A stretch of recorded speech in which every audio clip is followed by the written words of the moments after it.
اگر دیکھا جائے تو یہ جو گھریلو زندگی ہوتی ہے میاں بیوی کی، یہ شیطان کا ٹارگٹ ہے جی، اور یہ ٹارگٹ آج سے نہیں ہے، یہ شروع سے ہے۔ پہلے دن سے اس نے جب بھی ایک جوڑے کو دیکھا ہے نا، میاں بیوی کو، آدم اور حوا علیہ السلام، ان دونوں کو تو اس کے اوپر ٹارگٹ کیا اس نے، اور اس کے بعد پھر ان کی اولاد کو کرتا رہا۔ خاص کر ان کے بارے میں جیسے حدیث رسول ہے کہ وہ شیطان کے باقی احباب جو آتے ہیں، اس کے شاگرد جو ہیں، اس کے چیلے، جب اس کو کارستانیاں سناتے ہیں کہ جی میں نے یہ کیا، میں نے وہ کیا، میں نے یہ کیا، اپنے اپنے کارنامے، بڑے بڑے کارنامے لے کر آتے ہیں، لیکن وہ اتنا خوش اور مطمئن نہیں ہوتا۔ لیکن جب ایک شیطان چھوٹا سا اس کو یہ بتاتا ہے کہ میاں بیوی کے درمیان میں جھگڑا کروا کے آیا ہوں، تو اس سے وہ بڑا خوش ہوتا ہے اور اپنے تخت سے اترتا ہے اور اس کو سینے سے لگاتا ہے اور شاباش دیتا ہے۔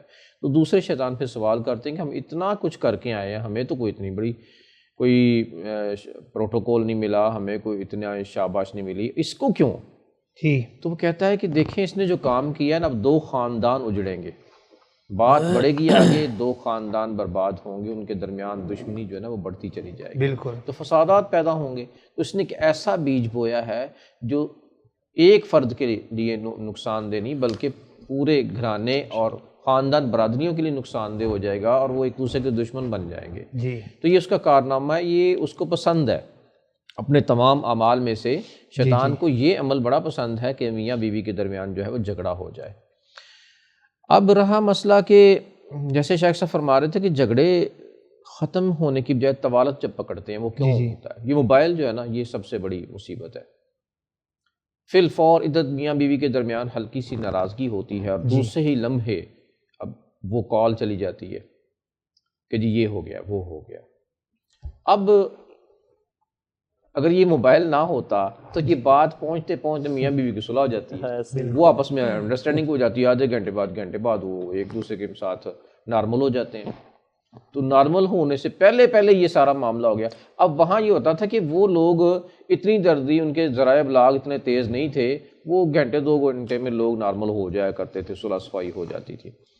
اب ایک اور چیز آ رہی ہے، یہ جو معاشرہ ڈیولپ کیا ہے اس وقت، جو ڈیولپ ہو رہا ہے آگے، جو لوگ کر رہے ہیں، تعلیم بہت زیادہ ہو گئی ہے۔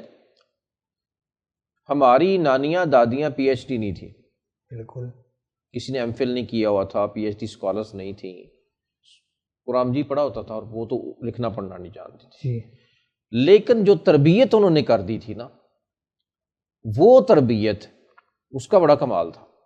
صبر و تحمل خواتین کو سکھایا جاتا ہے، اور ادب و احترام سکھایا جاتا ہے، خاوند کے حقوق، ساس سسر نندیں، ہر چیز، گھر کا نظام کیسے چلانا ہے، وہ ساری چیزیں بتائی جاتی تھی۔ اب اس کے بعد جو پچھلے دور کی مائیں جنہوں نے ان بچیوں کو جنم دیا ہے، ان کے ہاں جو فقدان تھا نا تربیت کا، آگے انہوں نے ڈیولپ کر دیا، جو عدم برداشت تھی آگے ڈیولپ کر دی ہے۔ چلو اب وہ ہمارے سامنے رزلٹ آ رہا ہے، ہم دیکھتے ہیں۔ بالکل، تو اس سے آگے جب یہ خواتین آگے مائیں بن رہی ہیں اور ان کی جو بیٹیاں آگے جائیں گی، تو وہ دیکھ رہے ہیں ہم کہ خلا کے کیسز جو ہیں وہ عدالتوں میں بھرے پڑے ہیں، اور عدالتیں کیا کر رہی ہیں اس کے اوپر؟ فی الفور پہلی ہی تاریخ کے اوپر خلا جب وہ کرتی خاتون، اسی وقت جی خلا ایکسیپٹ ہو جاتا ہے۔ جی، تو یہی چیزیں اب دیکھیں، طلاق میں ہوتا تھا کہ عدت اگر طلاق خاوند نے دے دی ہے تو وہ خاوند اس کو، عورت کو اپنے گھر سے نہیں نکالے گا، گھر کے اندر ہی رکھے گا۔ وہ عدت اپنے گھر میں گزارنی ہے، اس نے وہ ٹائم جو گزارنا، وہ آدھا گھنٹہ گزرتا ہے، رجوع ہو جاتا ہے۔ اب تو طلاق کے بارے میں ہم کہہ رہے تھے، وہاں ایک نیگیٹو پہلو یہ ہے کہ فوراً وہ خاتون جو ہے اپنے چلی جاتی بھائیوں کے پاس، والدین کے پاس۔ جی، یہ بڑی اہم بات ہے۔ اکیلا یہاں پہ گھر کی زندگی کا معاملہ، اور دیگر لوگوں کی بھی ذمہ داریاں ہوتی ہیں کہ وہ اس رشتے کو پروان چڑھائیں، جی، اس کو آگے لے کے چلیں، ٹھیک ہے۔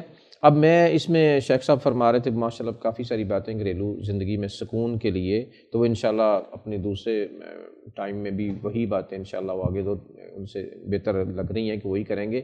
میں اس میں ایک بات ایڈ کرتا ہوں کہ دیکھیں، یہ حق حقوق کی جو جنگ ہے نا، یہ بڑا مسئلہ ہوتا ہے۔ جی، بالکل، مشاہدات ہیں، ایک تو علمی چیزیں ہم پڑھتے ہیں نا قرآن و حدیث سے، وہ جی، تو جی، الگ ہے، ہمارے نالج میں ہے، لیکن جو معاشرے کے اندر جب ہمارے پاس بہت ساری چیزیں آتی ہیں سوالات کی شکل میں، یا ہم خود دیکھتے ہیں تو وہاں پتہ چلتا ہے کہ معاشرے کے اندر کیا ہو رہا ہے. یہ حق حقوق کی جنگ ہے. خاوند کا حق شریعت نے جو دیا ہے نا، اور بیوی کے ذمے کیا ہے اور خاوند کے ذمے. خاوند کے ذمے یہ ہے کہ بیوی کے لیے رہائش کا بندوبست کرے، اس کے لیے خوراک کا بندوبست کرے، اس کے لیے لباس، اس کے لیے دیگر چیزیں جو اس کی ضروریات زندگی ہیں وہ پوری کرے. اور بیوی کا معاملہ ہوتا ہے کہ اپنے خاوند کی اطاعت کرے، فرما برداری کرے.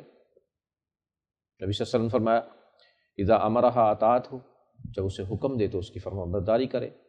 وَإِذَا نَظَرَ إِلَيْهَا سَرَّتْهُ، اپنے رویے کو اس طرح رکھے کہ جب خاوند اس کی طرف دیکھے تو اس کو خوش کر دے، خاوند کے چہرے پہ مسکراہٹ آ جائے، اسے خوشی ہو بیوی کو دیکھنے سے. وَإِذَا غَابَ عَنْهَا حَفِظَتْهُ، جب وہ خاوند کہیں گیا ہوا ہے، غائب ہے گھر سے، اس کی عزت اور اس کے مال کی حفاظت کرنا.